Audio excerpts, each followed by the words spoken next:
여러분 안녕하십니까?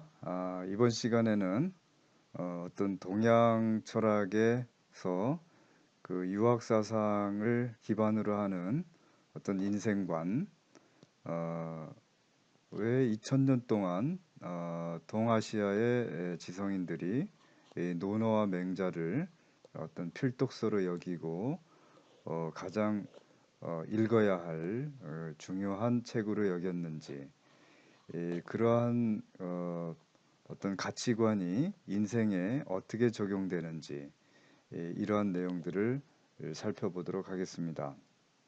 보통 우리가 조선의 어떤 지배층을 양반이라고 하는데, 이 양반이라고 하는 의식에는 항상 선비라고 하는 어떤 가치관이 결합되어 있을 때 진정한 의미를 가지고 있었다라고 하는 사실을 한번 살펴보도록 하겠습니다. 아, 그래서 이번에는 양반이란 도대체 어떤 사람들인가, 또 선비란 어떤 사람들인가를 한번 어, 어, 대별해서 한번 알아보도록 하고요. 그 다음에 선비의 어떤 인격을 의미하는 청풍명월이라고 하는 뜻을 살펴보도록 하겠습니다. 그리고 이것을 정리를 해서 선비의 인격이 어떤 점에서 가치가 있는 것이고 오늘날에도 우리가 높이 평가할 수 있는지 살펴보도록 하겠습니다. 먼저 양반이란 어떤 사람들인가를 살펴보겠습니다. 양반은 원래 조선 초에 관직을 가지고 있던 사람들을 의미했습니다. 관직에는 두 종류가 있는데 에, 그 문관이 있고 무관이 있습니다. 어, 문장력을 시험해서 관리가 된 문관이 있고 무술 능력, 지휘 능력을 보고 선발된 무관이 있습니다. 그래서 문관과 무관이라는 두 개의 그 어, 반을 합해서 양반이라고 했던 겁니다. 그러니까 초기의 양반은 뭐 0.1%도 안 되는 아주 그 소수의 인원이었는데 조선 시대 내내 이것이 점차 세습되었다는 것이 어떤 특징입니다. 점차로 세습이 되면서 그전에는 본인의 능력으로 시험을 통해서 관리가 된 그런 사람들을 의미했는데 점차로 할아버지나 아버지가 문관이나 무관에 나갔을 때 그 자식들도 특별한 능력이 없이도 세습적인 신분화가 되었다는 겁니다. 특히 양반이 되었을 때 가장 누리는 특권으로서는 세금이나 군역에서 면제되었다는 겁니다. 세금을 내지 않았기 때문에 각종 어, 그 경제적인 이익을 보았고 또 특히 중요한 것은 군역이었습니다. 군역은 원래 군대에 나아가서 의무병으로 복무를 해야 되는데 에, 모든 사람들이 다 군역에 나아갈 수는 없으니까 약 3분의 2 정도는 어, 그 군대에 나가는 대신에 세금을 내는 걸로, 즉 배로 옷감을 짜서 내는 그런 이 국가에 대한 의무가 있었는데 이 세금과 군역에서 면제되었다는 점. 이러한 것 외에도 여러 가지 이 사회적인 특권을 누리는 지배층이 되었다는 겁니다. 이것이 개인의 능력이나 공에 의해서가 아니라 세습되었다는 점이 이제 양반에게 있어서 어떤 문제점이었다고 볼 수 있습니다. 점차로 양반이 세습이 되다 보니까 16세기 이후부터 양반층이 확대되기 시작했습니다. 그 원래 양반을 세습을 하더라도 사조 이내에, 즉 아버지, 조부, 증조, 고조 등 사조 이내에 관료가 되지 못한 경우까지도 세습이 되어 갔던 것입니다. 그래서 일반적인 상민들은 사회적인 차별도 문제가 되지만 또 경제적으로 국가의 세금이나 군역에서 빠지기 위해서 양반이 되기 위해서 여러모로 노력을 했습니다. 그런 경우가 이제 대표적으로 공명첩이라는 게 있는데 여기서 보여지는 것처럼 이름이 없는 그 관직 임명사입니다. 여기에 이 공명첩을 사서 자기의 아버지나 할아버지의 이름을 적거나 자기 이름을 적어서 자기가 양반이 되는 것을 증명하는 겁니다. 또한 관직을 매매했습니다. 어느 정도 쌀을 몇백 가마니 이상 내면 현감으로 임명이 된다든지 아니면 참봉으로 임명이 된다든지 낮은 관직이지만 일단 관직에 임명이 되면 양반이 되는 방식을 또 택했습니다. 또는 족보를 위조했습니다. 명문가의 족보에 자기 가문을 연결해서 이어 넣거나 아니면 아예 족보를 전면적으로 다 바꾸는 그런 방법으로 양반이 편입됐습니다. 그리고 이런 것은 임진왜란 때 더욱더 확대가 돼서 군량미를 많이 내놓거나 또는 그 전쟁터에 나가서 공을 세우는 경우에도 일반 상민이 그 양반이 되는 그런 그 일이 지속적으로 이어졌습니다. 그러다 보니까 양반이 많다 보니까 양반이 이제 분화가 되기 시작했습니다. 아무나 양반인 것이 아니고 어떤 부와 권력을 가진 양반 그리고 일반 그 가난한 또 권력도 없는 양반으로 나눠지게 되고 이것이 벌렬 양반, 즉 권력과 부를 가진 양반, 잔반, 권력과 부가 없는 양반 이렇게 구분이 됐던 겁니다. 그 잔반은 생계 유지가 어렵고 학과 덕을 겸비하기 어려운 처지로 전락되었던 겁니다. 이렇게 되다 보니까 양반이 수가 이렇게 증가하다 보니까 양반은 어떤 무능한 지배층을 의미하는 그런 뜻으로도 전락이 됐습니다. 그래서 어떤 학덕을 겸비한 양반도 있지만 그렇지 못한 양반도 있는 상황이 많아졌고 이에 따라서 양반은 어떤 그 학문과 덕을 같이 겸비한 그런 어떤 인격자로서 능력자로서 그런 그 모양새를 가져야 되는데 그렇지 못한 사람들도 대거 나오게 되었던 것이죠. 그래서 이 학문과 저리와 염치 등 고귀한 인격이 없는 사람들이 대거 이제 증가가 되었고 특히 이제 조선 후기에 가면 점차로 이제 상공업이 발달하고 또 양반이란 직위로서 경제적인 자립이 어려운 사람들이 많아지면서 어떤 그런 이익 사회에 잘 적응하지 못하는 무능한 사람을 지칭하는 그런 의미를 갖게 돼서 그 뒤로는 양반이라는 그 이름이 어떤 존경의 대상이 아니고 그냥 아무나 부르는 이 양반 저 양반 이렇게 아무나 부르는 그런 뜻을 또 지니게 되는 그 과정을 겪습니다. 지금 이 그림에서 보여지는 것처럼 16세기까지만 하더라도 양반수가 10%, 중인수가 10%, 상민수가 30%, 노비가 50%로 조선이 구성되어져 있는데 이것이 이제 조선 초기에 일반적인 이 국민들의 백성들의 그 신분적인 분포 현황이었는데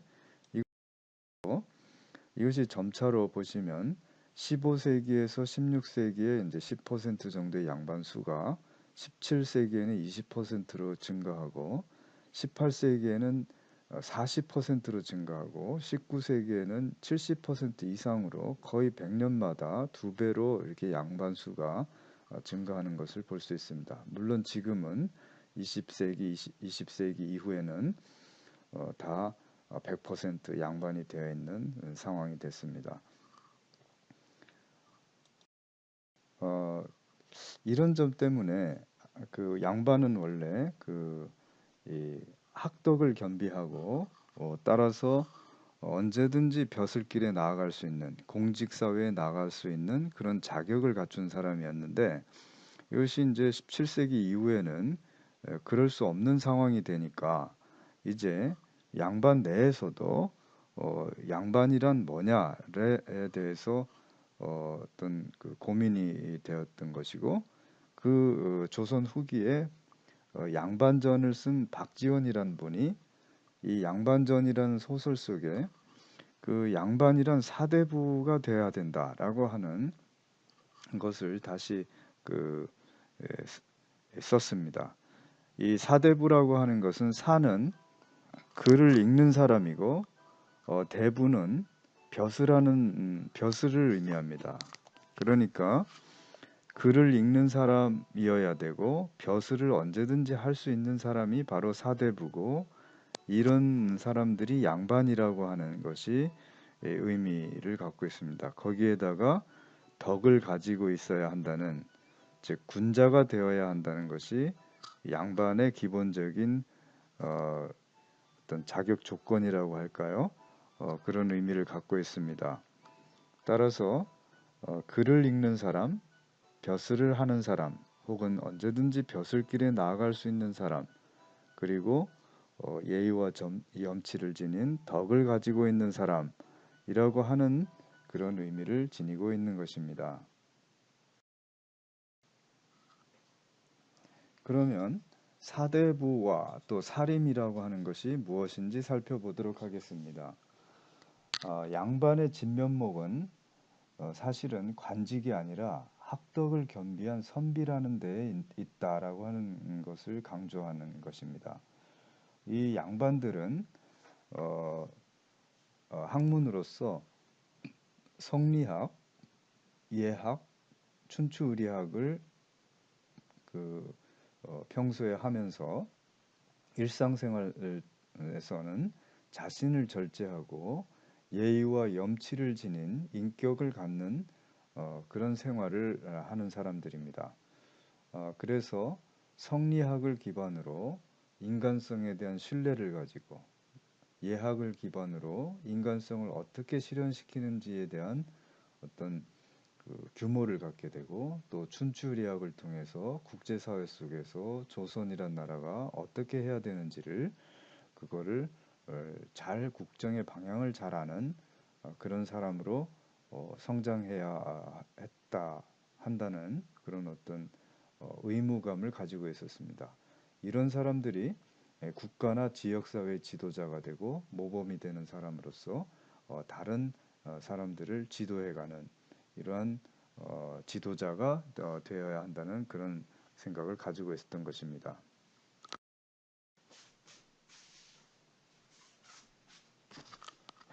그렇다면 살림이란 어떤 존재들이냐?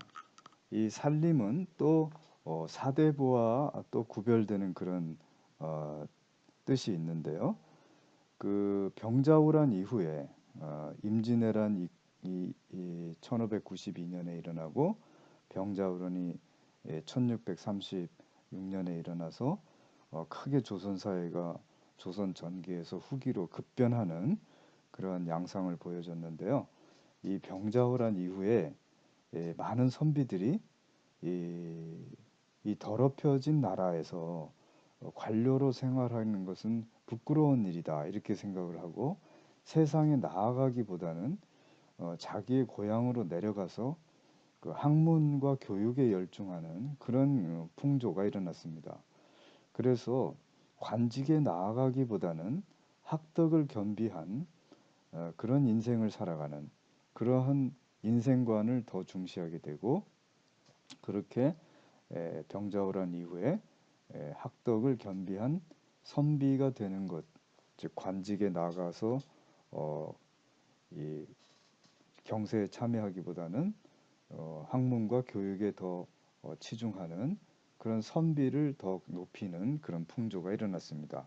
이런 사람들을 특히 그 산속에 은거한 선비다. 그래서 사냐에 은거한 선비다. 그래서 살림이라고 특별히 지칭을 했습니다. 따라서 양반이라고 하는 것은 사대부가 돼야 된다는 것인데 사는 독서를 하는 사람이란 뜻이고 대부란 벼슬길에 나간다는 사람이란 뜻인데 사와 대부이면서 그러나 병자호란 이후에는 세상에 나가기보다는 자기 그 사냐에 은거해서 학문과 교육에 치중하는 인생을 사는 사람들 그런 뜻에서 살림이라고 하는 명칭이 새로 중요하게 부각이 되었고 많은 젊은이들이 이 과거를 포기하고 살림에 되는 그런 학문의 길로 나아갔던 것입니다. 그래서 살림학자들은 병자호란 때 우리가 그 남한산성에서 인조가 청나라 홍태조에게 치욕적인 항복을 하는 것을 지켜보면서 이 관직의 뜻을 버리고 살림이나 사냐에 응거하는 학자들을 지칭합니다. 이러한 어떤 사회적인 분위기 속에서 사림들은 살림으로 변화해갔고 이런 살림의 풍조가 조선 후기에 우리 그 한국 선비들의 어떤 전형적인 모습으로 가장 존경받는 모습으로 자리 잡게 되었던 겁니다. 이런 살림들은 어떤 과거를 보아서 입신 출세를 하는 것을 부끄럽게 여기고 개인의 일상생활 속에서 윤리 도덕을 강화하고 학문의 참다운 그 맛을 보고 또 그것을 후세에게 전하는 그 지나간 옛 성인의 도를 계승하고 또 앞으로 올 후학들 학생들을 가르쳐 그 도를 계승시키는 일을 자신의 본분으로 삼았던 사람들입니다. 이로 인해서 이제 조선 후기의 살림은 선비의 어떤 상징이 되었습니다. 이분들의 개인 도덕은 예의 염치와 충효절의로 요약이 될 수 있는데요. 예라고 하는 것은 예돈예, 의는 옳을 의인데 모든 행동 거지를 어떤 절도에 맞게 행하고 어떤 사심이 없이 이 사회적인 규칙에 따라서 또 내면의 양심에 따라서 행하는 예를 중시하고 또 의를 중시하며 어떤 부조리에 대항하고 외침에 저항하는 그런 고듬, 올바름을 인생의 중요한 가치관으로 삼고 있으며 염이라고 하는 것은 깨끗할 염인데 마음에 조금도 사심이 없이 이기심이 없이 공명정대한 마음으로 그런 깨끗한 마음을 갖도록 하며 자신에게 조금이라도 예의와 염에 청렴한 마음에 그 부족한 점이 있다면 그것을 부끄럽게 여기는 그런 예의 염치를 자기 인생의 가장 중요한 도덕성으로 삼았습니다. 또한 그 사회생활로서는 충효절의를 가장 중시했는데 충은 바로 어떤 국가 또는 임금에 대한 성실한 거짓 없는 마음을 뜻하고 효는 자기 부모에 대한 성실한 거짓 없는 마음을 뜻합니다. 그 다음에 절이란 그 절은 마디절자인데요.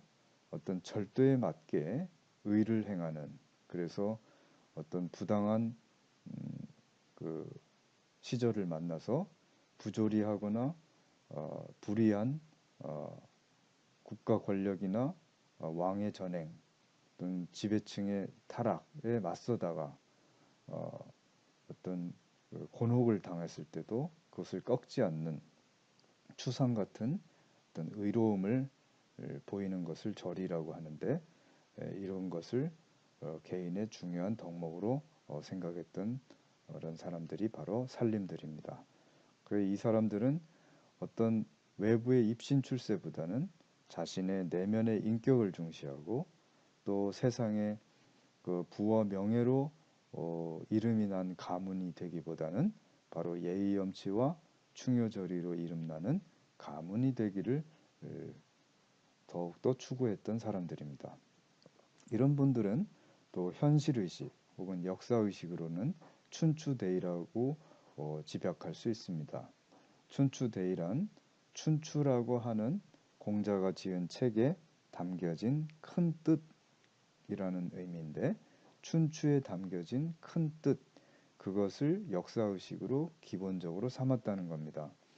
춘추의식에 담은 큰 뜻이라고 하는 것은 어떤 예의와 도덕을 높이는 사람을 높이고 예의와 도덕을 저버리는 자들을 천하게 여긴다라고 하는 그런 의식을 말합니다.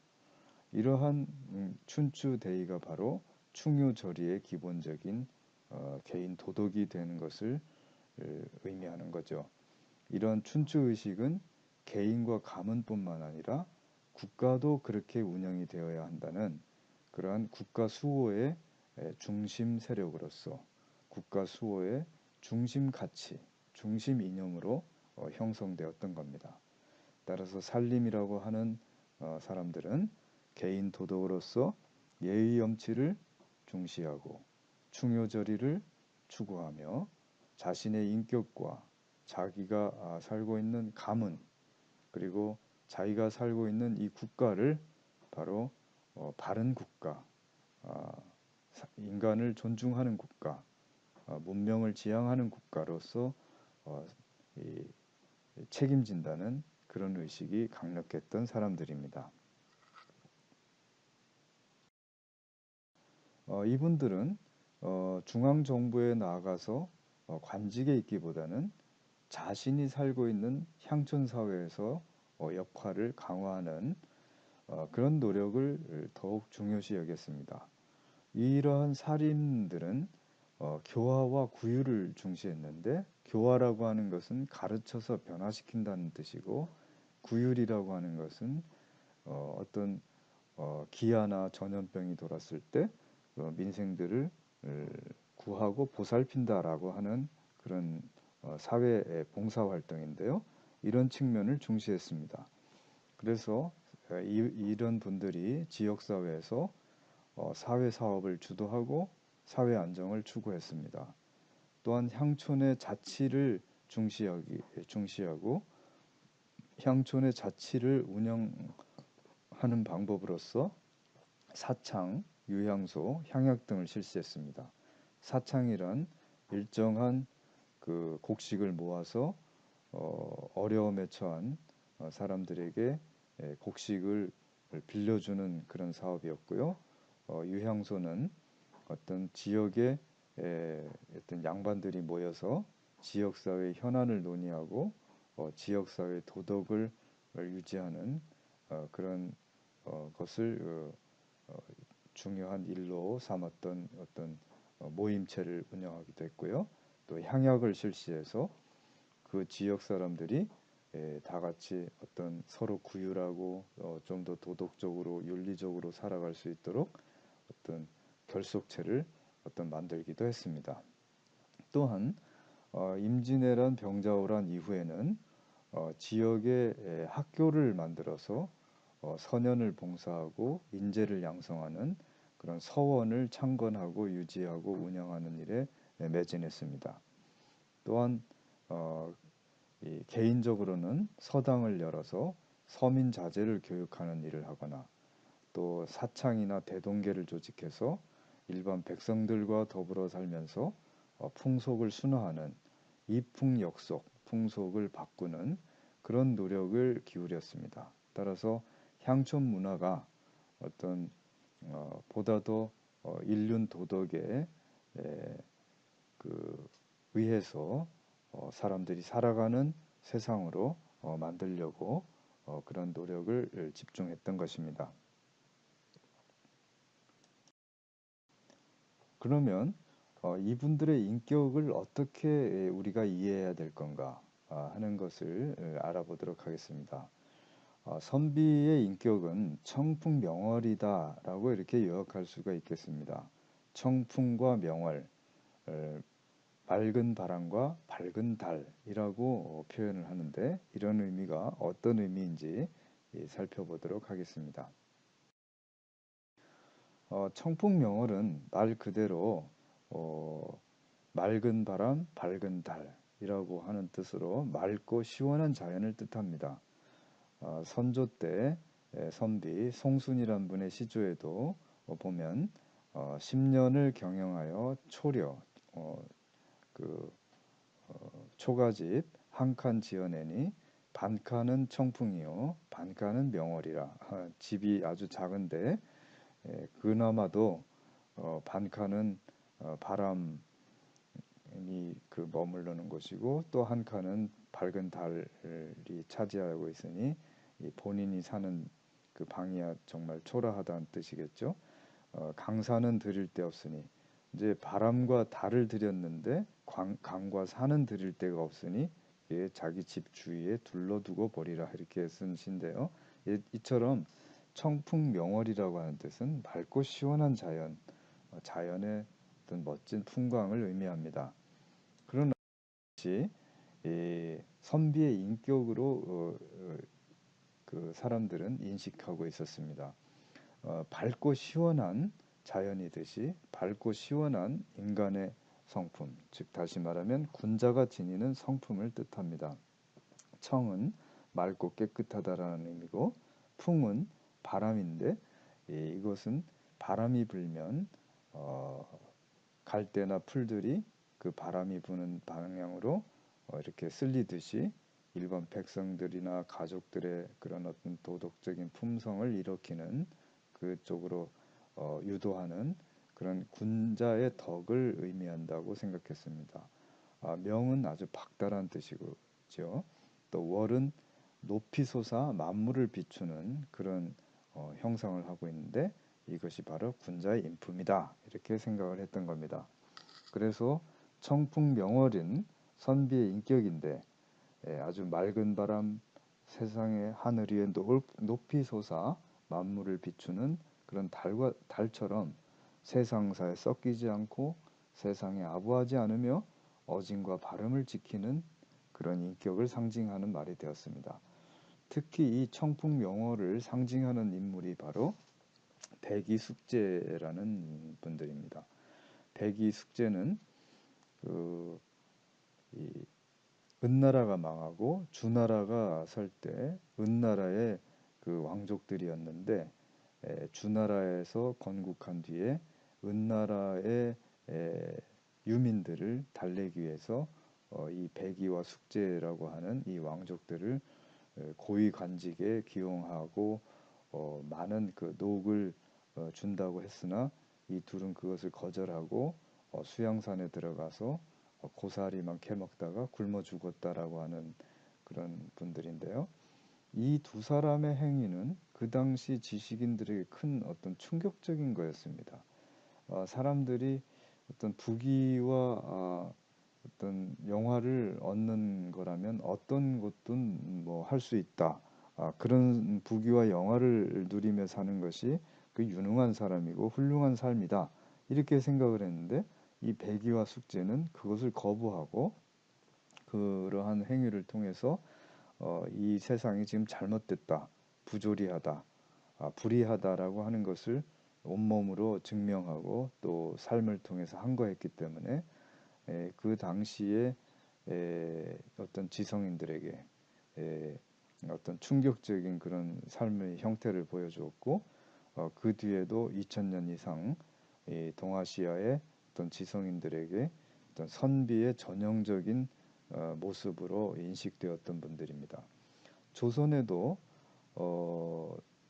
그 어떤 세조의 왕위 찬탈에 저항하는 그다음 생육신과 사육신이 그런 선비들이 나타났는데 그 가운데 사육신 가운데 어떤 성산문이라든지 또 조선 초기에 건국할 때 이 조선을 건국했던 태조 이성계가 가장 이 조선 건국의 어떤 그 협력자로서 끌어들이고 싶었던 가장 당시의 선비들이 존경했던 정몽주라는 분이 조선 건국에 끝까지 반대하다가 죽음으로 그것을 저항한 그런 인물인 이 정몽주라는 분, 이런 분들이 정몽주, 성산문 이런 분들이 바로 조선 시대의 모든 선비들이 존중하는 그런 삶을 보여주었던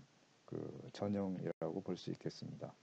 그래서 청풍명월이라고 하는 것은 중국에 있어서의 백이숙제를 의미하고 또 이러한 인격은 조선 시대에도 정몽주, 성산문과 같은 분들을 통해서 절이가 선비의 가장 핵심 덕목이라고 하는 것을 나타내는 상징적인 의미를 갖게 되는 것입니다.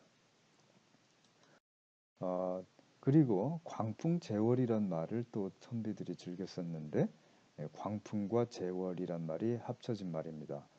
광풍이라고 하는 것은 빛광 바람품, 아주 빛나는 바람, 또 제월이라고 하는 것은 제자라고 하는 것은 비겔제 달월으로서 비갯날의 맑은 하늘 위에 뜬 높이 솟은 밝은 달이란 뜻입니다.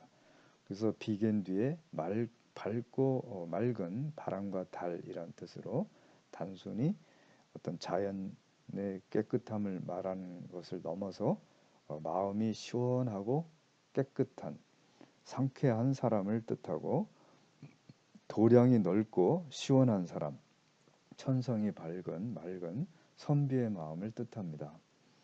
그래서 이 선비의 어떤 마음, 선비가 지녀야 될 마음을 뜻하는 말이 됐는데 이것이 그 옛날에 그 중국의 송나라 때에 중국의 성리학을 만드는 그 시원이 되었던 주돈이라는 분의 인품을 평한 말이기도 했습니다. 이 어떤 그 뜻을 살펴보면 어떤 이 가슴에 품은 뜻의 맑고 밝음이 마치 비갠 뒤에 부는 청량한 바람과 같고, 즉 광풍이라고 하는 것은 비갠 뒤에 부는 청량한 바람이란 뜻이고요. 또 비갠 하늘에 맑고 밝은 달빛, 이것이 바로 제월이란 뜻입니다. 비갠 뒤에 아주 맑은 하늘에 뜬 높이 솟은 달빛과도 같네. 그리고 또 이 말은 마음이 넓어서 어떤 세속 생활에, 일상 생활에 자질구레한 일에 꺼리끼지 않고 쾌활하며 어떤 시원한, 쇠락한 그런 인품을 비유한 말입니다. 그러니까 선비의 인격은 우리가 우리 주변에서 이런 분들을 같이 더불어 살 수만 있다면 대단히 그 운이 좋은 사람이고, 본인이 그럴 수 있다면 훨씬 더 아주 그 자부심이 있는 인격이라고 할 수 있겠습니다. 그래서 여러분들이 이 어떤 지역 사회의 유교 문화재의 유교 문화 건물을 가보면 광풍이나 제월 뭐 이런 말들이 많이 쓰여져 있는 것을 보실 수가 있습니다. 그것은 바로 자연을 뜻하는 것이기보다는 그러한 인격을 지향한다, 그러한 인격을 추구한다 라고 하는 것이라고 이해하면 되겠습니다. 네, 여기 보면 백세 청풍이라고 써 있죠. 100세 동안 한 1세대가 한 2, 30년이라고 한다면 100세니까 한 2, 3천 년 동안 청풍이라. 청풍은 아까 말한 대로 맑은 바람이라고 하니까 군자의 인격, 군자의 성품을 뜻한다고 볼 수 있죠. 오래오래 영원토록 군자의 인격을 추구하고 흠모한다, 이런 뜻이 있겠습니다. 이것은 바로 주자의 글씨로서 조선 선비들이 대단히 좋아했던 글씨의 현판입니다. 그래서 이것을 보면 여기는 보면 경남 함안군의 그 채미정이라고 하는 정자인데요. 여기 보시면 백세 청풍이라고 돼 있고 여기에 채미정이라고 하는 것은 켈체 고사리미 정자정 해서 고사리를 캐먹는다. 즉 이 세상에 아부하지 않고 이 세상에 나아가서 녹을 추구하지 않는다라고 하는 것을 나타낸 선비의 당당한 어떤 표방, 기계를 표방한 그런 현의 간판이라고 볼 수 있겠습니다. 요거는 그 일두 정여창 고택인데요. 한국의 동국 18연 중에 한 분이고 한국 도학의 매개에 있어서 굉장히 중요한 자리를 차지하고 있는 정여창 선생의 고택에 역시 마루에 백세청풍이라고 하는 것이 걸려 있는 것을 볼 수 있습니다. 선비는 자기 혼자 개인뿐만 아니라 자기 후손들에게도 이런 청풍의 기계를 그런 고아원 이상 인격을 추구하도록 하는 것을 북이 이 공명보다 더 중요한 가치로 여겼다는 것을 느낄 수 있습니다. 요 역시 백세청풍이라고 써 있는데요. 병자호란 때 남한산성에서 끝내 그 항복해서는 안 된다고 인조에게 그렇게 요청했던 청음 김상원 선생의 그 형인데요. 그 당시에 영의정을 지냈고 이분이 이 강화도에서 청나라군에게 그 강화도에서 있다가 그 청나라 군대에게 강화도가 함락되니까 거기서 자결을 하셨던 분인데 그분의 그 집터에 있는 그 뒤에 바위에 새겨진 글씨입니다. 이것은 청풍서원인데요. 충남 금산군에 있는 서원 이름인데 서원 이름이 청풍서원입니다. 이것은 바로 어떤 맑고 밝은 마음으로 부조리에 저항한 어떤 선비의 표상을 서원 이름으로 했는데 여기에 모신 분이 바로 정몽주 선생의 뒤를 이어서 고려 말에 충신으로 이름난 야은 길재 선생을 모신 서원입니다. 그래서 그 서원의 입구에 보면 여기 큰 정자가 비각이 서 있고 그 비각에 청풍명월 그 백세청풍이라는 글이 쓰여져 있습니다.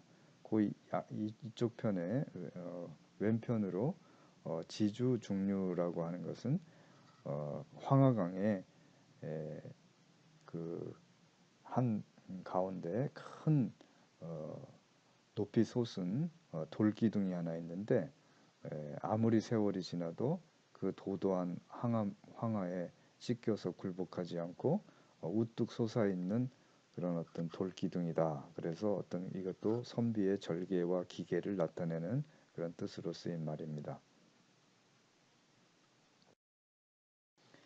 여기 이제 지주 중류가 보이고 백세청풍이 더 자세하게 보이네요.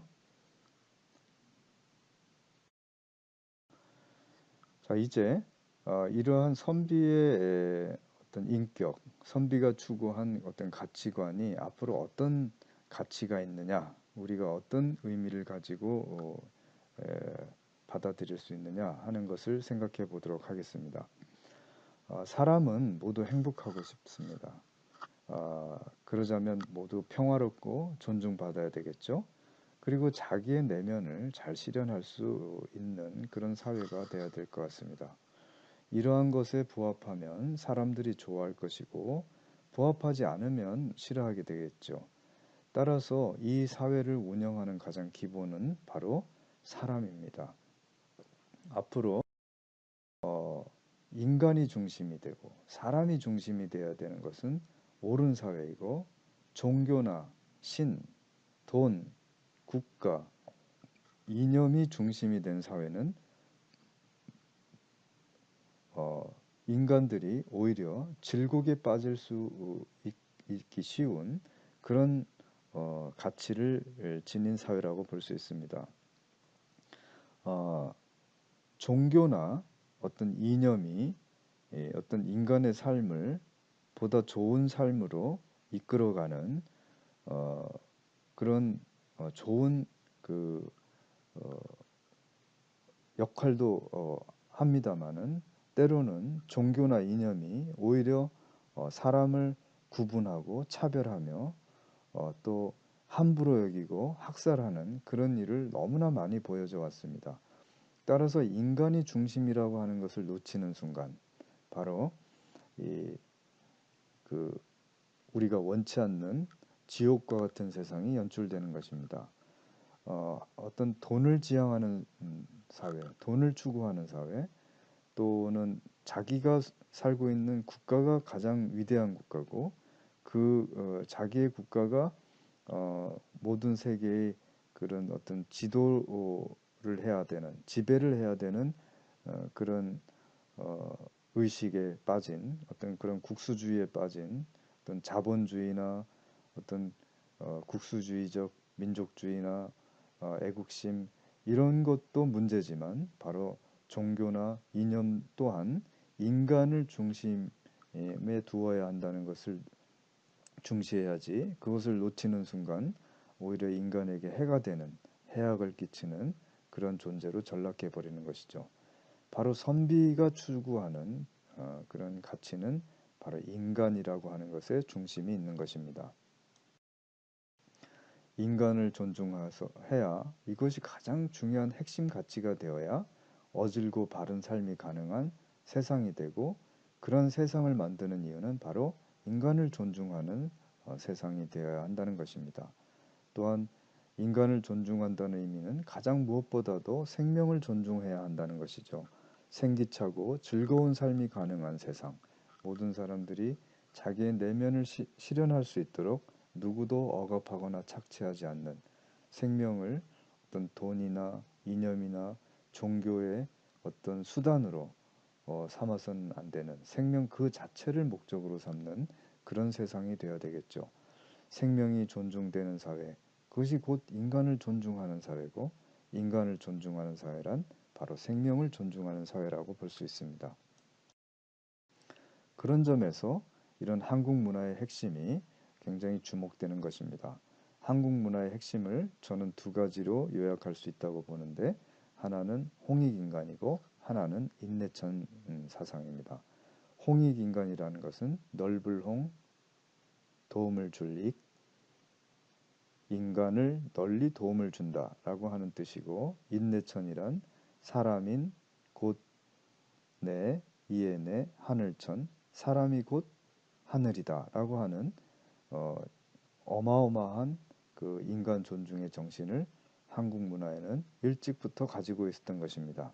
이것이 바로 어떤 유학 사상과 만났을 때, 유학 사상이 뒷받침이 되었을 때 훨씬 더 이 어떤 힘이 더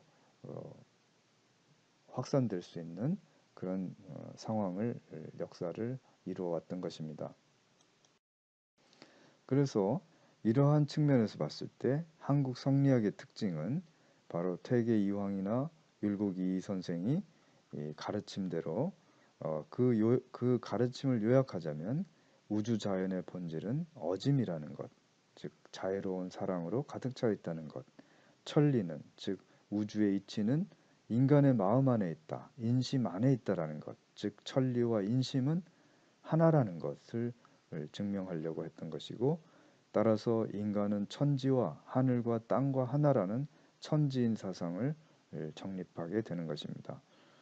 인간 중심, 인간 존중 사상을 이처럼 간명하게 체계적으로 주장한 사상은 찾아보기 어렵지 않나 이렇게 생각이 됩니다.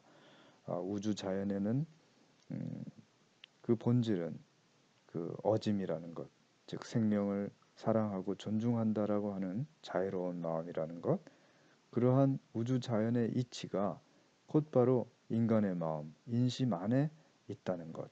그래서 인간은 천지와 하나라는 천지인 사상은 하늘이 바로 땅이 바로 인간이라고 하는 존재와 동일한 존재라는, 인간이 곧 천지와 동일하게 존중받아야 한다는 사실을 주장한 철학이라고 할 수 있겠습니다. 이것이 바로 한국 사상의 특징이고 또한 한국 성리학에 내재한 가장 중요한 본질이라고 하겠습니다. 그래서 한국의 선비들은 학문과 인생과 정치를 하나의 일관된 내용으로 인식을 했고요. 그 성리학을 통해서 그 어진 천리가 내 마음속에 들어와 있다라고 하는 성선, 인간의 본성은 100% 선하다고 하는 사실을 자각하고 실천하기 위한 학문으로 그 성리학을 추구했고요.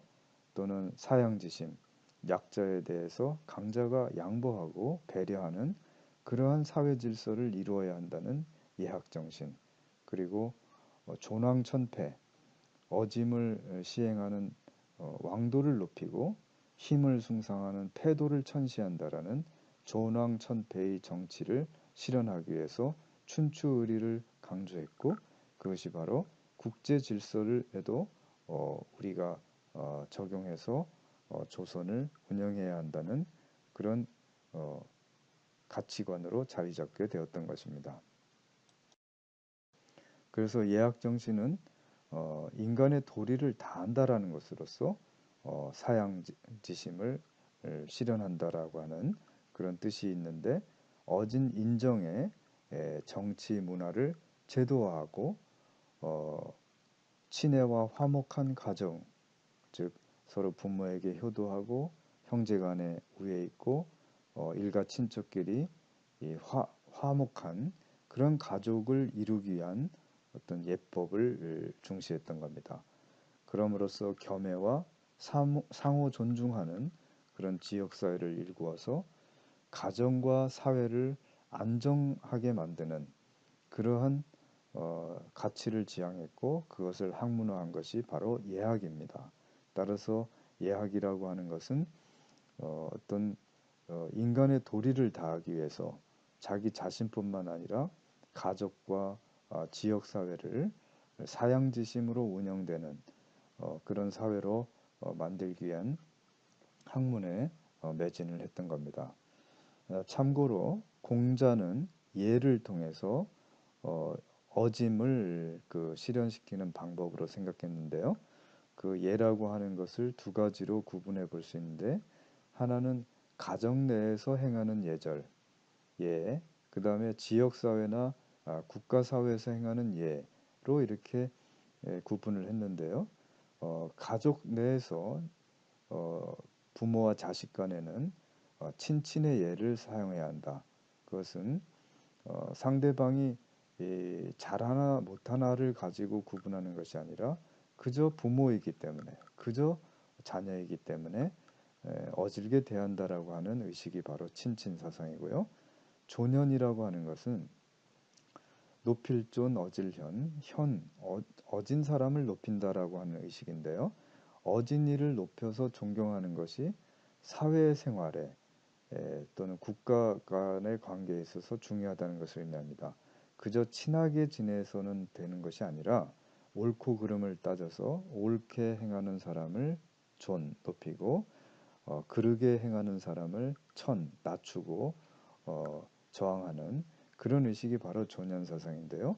예학사상에는 이처럼 부모 자식 간을 비롯한 일가 친척끼리는 잘잘못을 따지기보다는 그런 친함을, 그 사랑과 자유로서 대하는 것을 우선으로 하고 사회생활에 있어서는 옳고 그름을 중시하는 그것을 기준으로 대하는 것을 중시하는 것을 볼 수 있습니다. 그 다음에 그 선비들은 세도를 자임하려고 애를 썼습니다. 이것은 험난한 세상을 만났을 때에도 바른 길을 간다라고 하는 준엄한 어떤 선비의 지조와 같은 마음을 담고 있는데요. 그것을 가장 간명하게 요약한 말이 명천리 정인심이란 말입니다. 명은 동사고 천리는 목적어입니다. 천리를 밝힌다라고 하는 겁니다. 그러니까 이것은 밝은 천리란 뜻이 아니고 천리를 밝힌다라고 하는 어떤 행동지향적인 뜻입니다. 정인심도 바른 인심이란 뜻이 아니라 인심을 바르게 한다라는 뜻입니다. 여기서 명과 정은 동사란 뜻이죠. 동사입니다. 그래서 천리를 밝히고, 즉 이 세상에 어진 이치가 가득 차 있다는 것을 밝히고, 정인심, 그것으로서 사람이 나가야 될 바를, 사람이 마음가짐을 바르게 한다라고 하는 것을 자기의 인생의 사명으로 삼는 것이 바로 세도를 자임한다는 뜻입니다. 여기에서 춘추대의라고 하는 것은 그런 어떤 부조리에 대항하고 불의에 저항하는 정신인데, 가장 큰 어떤 가치는 존군부의 정신입니다. 임금을 사랑하고 부모를 사랑하는 그러한 마음, 이것을 저버리는 자를 천하게 여기고 응징한다라고 하는 정신이 바로 춘추대의의 정신입니다. 이것이 바로 존주대의라고 할 수 있고요. 이것이 춘추에 담겨진 주나라를 높인다는 큰 뜻, 이것이 바로 존왕양이라고 하는 정신으로 이어집니다. 왕도는 바로 어짐을 높이는 자, 이는 어짐을 함부로 하고 힘을 숭상하는 자라고 할 수 있죠. 그래서 어짐을 높이는 자, 어짐을 행하는 자를 높이고 존왕, 어짐을 저버리는 자, 힘을 숭상하는 자를 물리친다라고 하는 양의 정신이 바로 존왕양의 정신이 이 그 핵심 사상이라고 볼 수 있겠습니다. 그 다음에 그 밑에 존중화 양이적이란 말도 역시 같은 말입니다. 존은 높일 존, 중화는 지금의 차이나라고 하는 중국이란 뜻이 아니라 어떤 문명의 세상, 존왕의 세상, 왕도가 행해지는 세상을 뜻하고요.